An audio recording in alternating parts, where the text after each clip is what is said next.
Hi, listeners. Are you a small business owner, an author, an artist, or have something worthy to promote? If so, we have an exciting new opportunity for you. The chance to promote your product on the podcast and in our social media.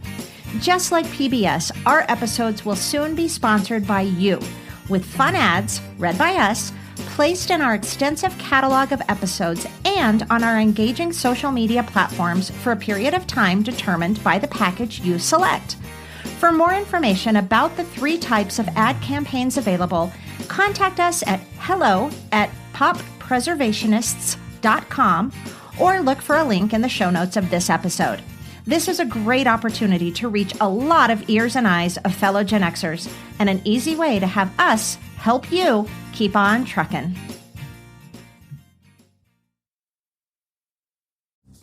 Hello, listeners. Before we begin, we have some important information for you.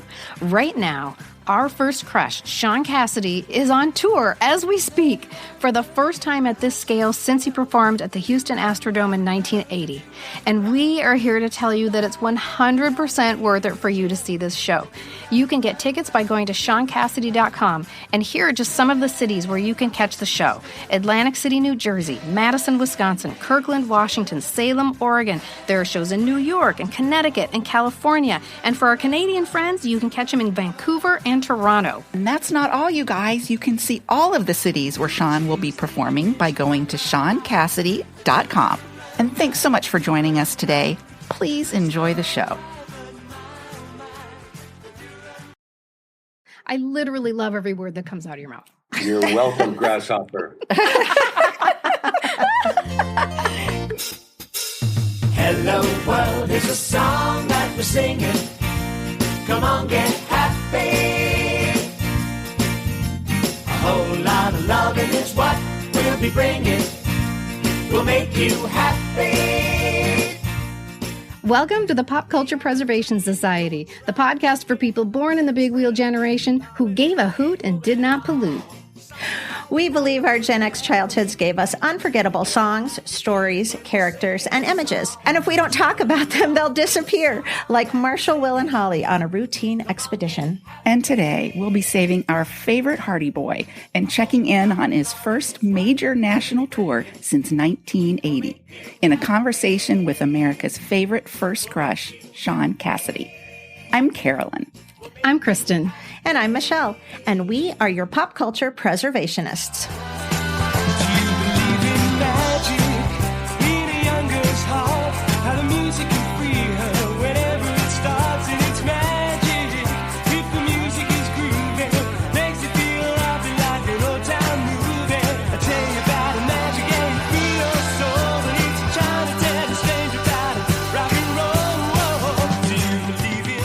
Pop Culture Preservation Society, we are in the business of talking about the past, but we don't live in the past. We have fun poking into all the corners of the past and bringing it into the present so we can figure out what it was doing back then and what that means for us right now.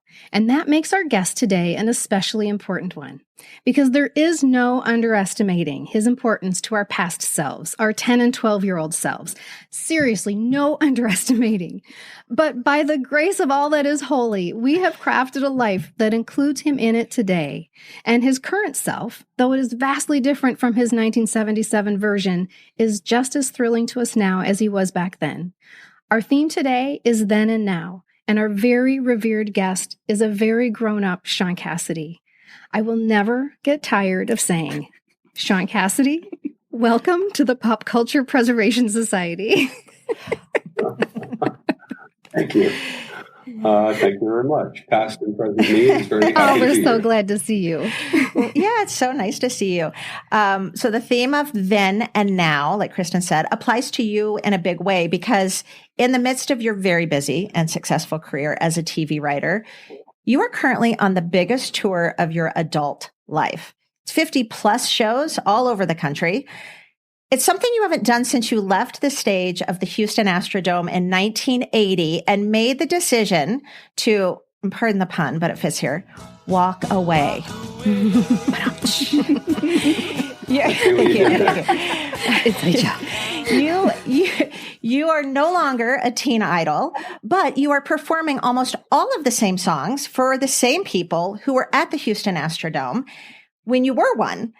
And another but, and this one's a big one, you are intentionally not replicating the show you gave them back then because you're a different person and so are they. Yet at the same time, back then has to figure into this equation, right? And it seems very complicated. Or is it? It's not complicated at all. Great. It's here's the truth. From my point of view, I'm not carrying the past when I walk on the stage at all. I'm purely in the present and purely in the moment with these audiences, who, yes, many of whom are former kids who were at my concerts back in the day. But there's actually quite a large percentage now, surprisingly, of people in their 20s, because the Hardy Boys has been on Peacock and YouTube and other places for a while. And there have been people watching the Hardy Boys for like the last 5+ years come and they see this guy who looks like Joe Hardy's dad, and that's fine. But they seem to like the show a lot too. And what happened for me, because as you said, I stopped doing this at 21. I mean, I wasn't doing this, but I stopped being on a stage singing pop songs. Not that I didn't like doing it. I loved doing it. But I found that the life a writer-producer afforded me in terms of my personal life was a much healthier life, and a life that was more important to me than being in the public eye. In fact, I didn't love being in the public eye. I didn't like being chased around by paparazzi. I didn't like being in the tabloids. I didn't like the lack of privacy. I didn't really love being famous. And I was very happy to be the driving force creatively behind a lot of television shows for 30+ years, and not be as famous or, formally famous or whatever I've been, and have a life. Because if we're not doing it to have a good life, why are we doing it, right? So I got that. I'm a happy ending. And my first act does not always end well for a lot of other people. Mm-hmm. So I feel very grateful about that. But the fact that I could go at 60 and look at the life I've had and look at the life I'm having, and more importantly, explore the life of this audience that has grown up with me, and find a connection, a universal experience to share in a theater with songs that they may know, hit songs, old songs, new songs, family songs, songs from my mom, my father, a few new songs from me. But most importantly, be able to weave it together with story, because that has been my job. I'm a storyteller. That is how I've made my living for 30+ years. Feels like the most fulfilling and authentic thing I could be doing right now. Wow. You're 5 months in, right? About 5 months in? I'm, I think 4 months in. Yeah, this is the biggest tour by far I've ever done in my life. I never got to do a tour like this when I was 20, because I was doing the Hardy Boys. I was recording at night, and I couldn't commit to 6 months of doing a tour. Yeah, and it had to be a little bit, I would think scary, because we talk often on the podcast amongst the three of us that launching this podcast in our 50s meant really stepping into something that was new and scary and very public, much like you deciding to return to touring in your 60s. Mm-hmm. And so I'm curious, Carolyn, when you made that choice, did you have any fears or doubts or think, should I be doing this? And what advice to our listeners? Because I think we're all learning that we all still have some real value and something to offer, and people want to hear what on the podcast, what we're talking about, and people want to come see you. So what kind of advice or wisdom can you share about your decision to do this, what your fears were and how you got over them? Well, I'm older than all of you. And the fact that you still have something to offer, I hope you have something to offer at 100. I promise you will. We do too. We will. It's something that none of us have right now, because none of us are 100. But, there is the lie of our culture is that the most important stuff we're doing is when we're in our 20s and our 30s. It's a joke, right? And it's literally a lie perpetrated by people like Henry Ford, because you were younger and stronger on the assembly line and were better for the company, but we're going to give you a gold watch and send you packing at 55 because we want those younger, Oh my nimble God, fingers. I'm writing this down. I'm seriously so true. Oh, but it's just true. It doesn't mean that I'm going to be as good at 60 as I was at 20 of doing some things. I had a better chance of playing second base for the Yankees at 20. Not that I ever would have done that, but I would have loved to, but I didn't have the skill set. But that is far less likely now. But I just finished writing what might be like my 60th pilot. I've written a lot of pilots. And I wrote it with an ease and a confidence and I think a level of quality that I never could have approached at 25. Mm-hmm. Grateful for that. And I'm doing a show that I never could have done at 25. Now, this show is better. I mean, it's different. It's not a screamathon at Madison Square Garden. Right. But having 1,000 people in a theater hearing what I'm saying and responding and actually knowing me in a way that they could never know me when I was a poster on their wall is really gratifying. And guess what? I get to know them. Because if they're responding to a story, and I know you guys know this, you've seen the show, but more importantly, you're talking, your show, your podcast is dealing with this in almost everything you're talking about with an audience. But the idea that you in your 50s should go, what is my value now, is ridiculous. Oh, right. It's truly ridiculous. But it's why I learned early, because there is no precedent for teen idol becoming television writer producer. And people told me that, well, you can't do that. Well, you didn't go to writing school. No, I didn't go to teen idol school either, but I became one. And I didn't set out to be a teen idol. I set out to be an actor. I set out to be a singer. I was in a punk band at 15, right? And earring and shirtless and doing my Iggy Pop impersonation on Sunset Boulevard. And then I got cast in a television show where I was playing Joe Hardy, as all-American as apple pie. So I wasn't going to be wearing an earring anymore. And I wasn't going to be singing songs like I'd been singing before. So I'm stepping into another role, right? It's all storytelling. Right. It's all storytelling. And the story I told myself when I was playing the Astrodome is, this is fun. It's a very unique experience that very few people are afforded. Don't let it kill you. Don't take it too seriously. And go home now and take whatever money you've made in your youth and hold it long enough so you can figure out what you want to do with the rest of your life. Don't you think now too, when you were talking about, don't count yourself out in your 50s and in your 60s, and you have so much to offer. And then also you talking about how this show, you didn't take anything from that, the teen idol days in the past show. This is all new. Don't you think, not just for you, but for the audience, it's because we're all, you included, bringing decades of experience with us now. No matter if it's you who's now performing the same songs and new ones, or the people in the audience who are watching the person who they had as a poster on their wall, we're all bringing so much more just experience and fulfillment and wisdom. And we're all different. We all have that same person inside us that we honor. But it's also just because we've lived such life from then to now. It's for me, it's less than experience, and it's more. I'm more authentic to who I am on the stage now than I was at 20. I trust. There's no failure. There's just none. I could embarrass myself, absolutely, but I'd be the first one to laugh if I did, and.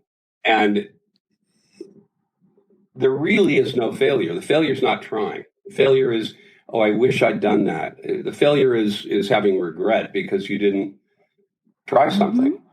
Look, I'm playing the bass guitar in this tour. Okay, I've never played the bass in my life.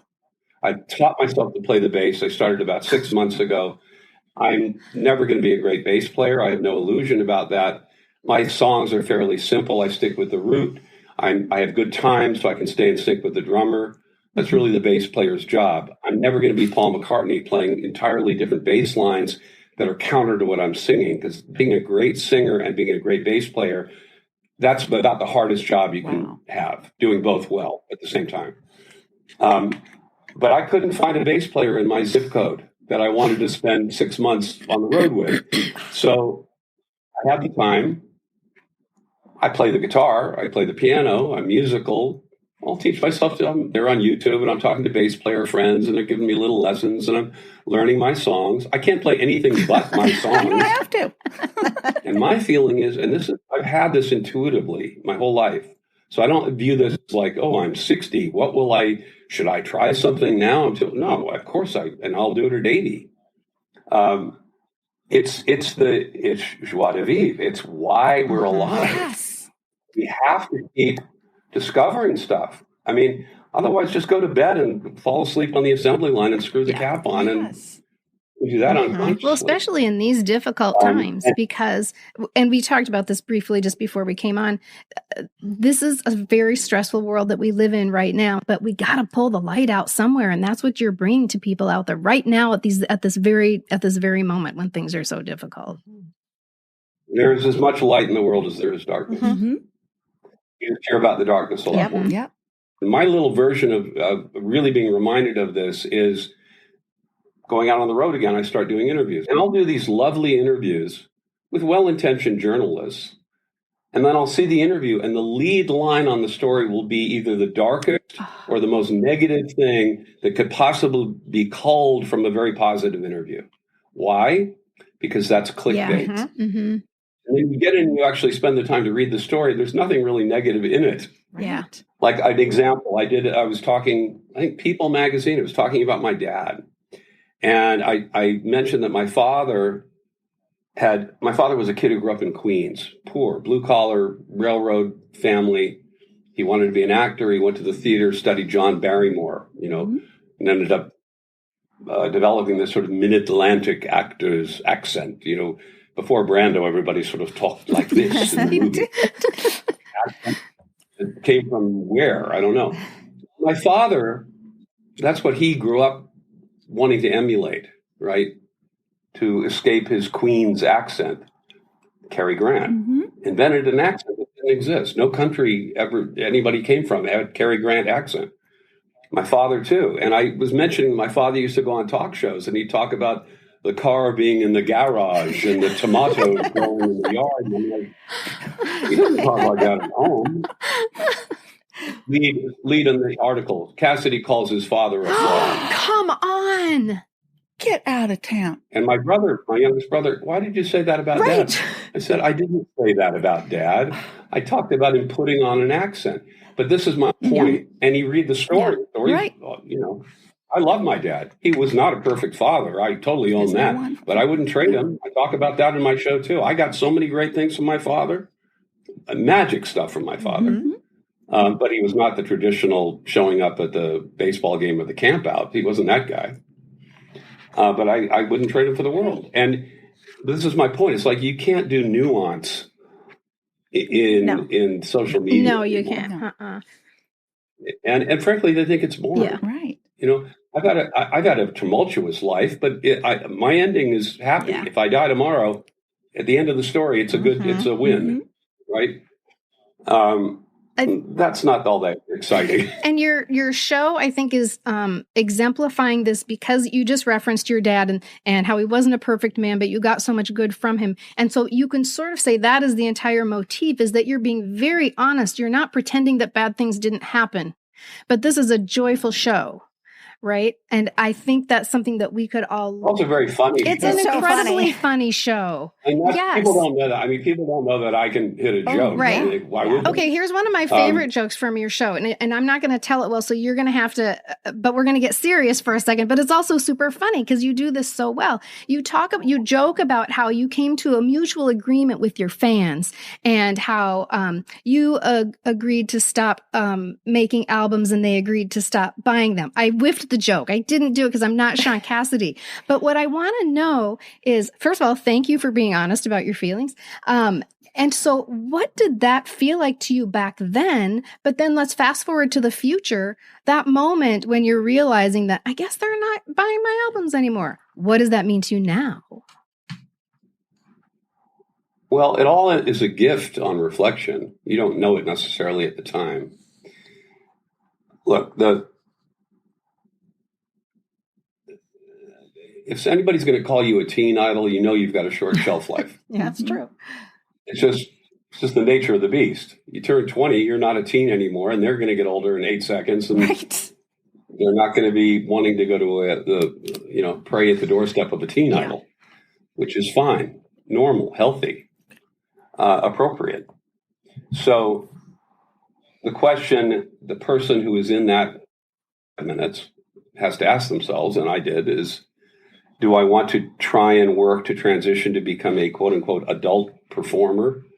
Do I want a Frank Sinatra my career? Do I want a Justin Timberlake my career? Do I, pick an example of somebody that's transcended their initial kid success in whatever it is and move forward? Or do you want to step out of that arena completely and try a different one? And that's what I wanted to do, because people find it astonishing. They ask me all the time, you had a number one record as your first record. Didn't you want another number one record? And it's like, well, not really. I mean, it would have been nice. I had 4 top 10 records. That was good. But the thrill of having a number one record is only one time that you did it, right? It's fantastic. It's amazing. It's like winning the lottery. I felt I had very little to do with it, but it happened. So great. Hey, guess what? You're opening the Grammy Awards. Amazing. I'm Beyonce this week. Fantastic. Great. Great night. One time thing. Maybe I can open the Grammys again someday, but I've already opened the Grammys, so it's not going to be the novelty. It's not going to hold the thrill it once did. That's pretty much how I felt about everything. Everything. I mean, even at the time, you felt that way at the time too? 15 television shows and worked on many more. None will top American Gothic. It's the first one. Mm-hmm. It was the most brilliant. It's all new. And that's what I'm saying. It's like, you guys came to that little thing I did at that little winery in Buellton. The first time I stepped on a stage in 30 years post-Broadway to do anything. And I didn't know if anyone would come, 120 people in the room, whatever. But it was new and different. I could tell stories. Will people want to hear stories? Will they say, shut up and sing to Do Run Run? I didn't know. Right. But they didn't. They loved the stories. People told me. They were happy I sang the songs, but they loved the stories, and they were moved by them, and they laughed at them. And yeah, that was about as fulfilling as you can imagine. Well, and it remains. You alluded to this earlier, and it really struck me, because what you are truly, at least in my opinion, is a storytelling magician. If I can lump that in, is that you create magic, I can say, because I was a beneficiary of it. And look, I'm probably going to get teary at this, but I was listening to the last song on my run this morning, and I remembered the last song being, sorry, I have to interrupt you. That's the title of a song. She's not saying the last song. The last song. The title of a song, which is a new song by Shaun Cassidy. Correct. And it's wonderful. And he sings it on this tour. And when you experience that with the friends that you have gone to this concert with and all the other people around you, there's no word for it. So that's why I'm going to call it magic, because you feel there's this energy, something happens to you. Sorry, everybody. But, and I was tearing up on my run today I teared up when I wrote the song. There's this alchemy that you created with the words and you singing them and the people there that cannot happen by just playing it on a radio, like having that collective experience that you tinkered with and you made all of these pieces line up. There are no words. And that to me is the light. Like, that's why we're here, is to have those experiences with other people. And you're like the conduit to make that happen. And I thank you, really, truly, because those are the moments that I'm thinking, that's why we're here. These exist. I'm going to seek them out and wake up the next morning with a smile. So There you go. If this is the last song I write, I'll leave you with these words tonight. Before we face the mystery, let's kiss the clouds, make history. Tell our story loud and clear. Leave our mark on every year. Raise our voice, take our stand. Plant our flag in the promised land. Carolyn, I really appreciate you saying that, but it's not unique to me. Well, you all do it. Everybody in the audience can do it. In their family, at their workplace, on the street. It's alchemy. mm-hmm, it is. Because we're not unique. This is the lesson I've learned over and over again. We all have different experiences, we think, but kind of even there, it's not really the case. We're all kind of, it's the feeling. It's, you don't remember the words of the show. You remember the way you're feeling. Yeah. And I wrote the last song. Not the last song I'll write. You say that. I wrote it. Praise God. My wife, I said that I'm thinking of writing some new material for the show. She said, nobody wants to hear any new material from you. Well, they just want the old song. Racy. I said, really? And I said, what if it's like the last song I ever write? At least I'll be able to say I did it. Oh, that's dramatic, she said. So I went off and wrote a very dramatic, theatrical song that could almost be a Broadway song, or it could be a song by the Killers, any kind of anthemic band, current band. And it's sort of a timeless song, I think, I hope. And it's a thank you note and a love note to the audience. Mm-hmm. It's just like, isn't it amazing? We're all here and we're, reaching for the stars and thank you. Well, thank you. But I couldn't have written that song had I not gone and done some of these shows. I didn't write it before I started doing this. I did it after I was doing this because I realized I'm short a number here. I don't have a song in my old repertoire and it basically closes the show. I mean, I sing to Do Run Run afterwards, and now I do a little something from The Music Man of thanking my mom, and Till There Was You is the intersection song of everything I've ever been inspired by musically, because I had the Beatles and I had the Music Man soundtrack as my first two records. Different story, but the last song is really the culmination of the show. And the message in the last song and the tone of the last song is something I discovered from the audience by doing the show.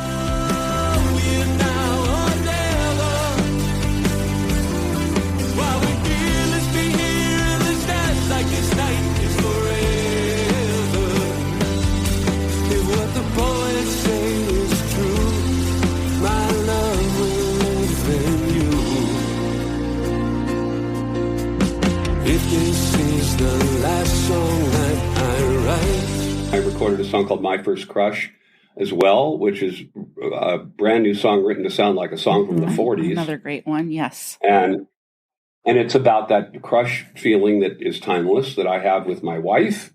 And I've had many times as a young guy with other people. And, people say, I was their first crush. Well, great. Let's look at that. Because a crush is often dismissed as sort of a temporary, frivolous, whatever.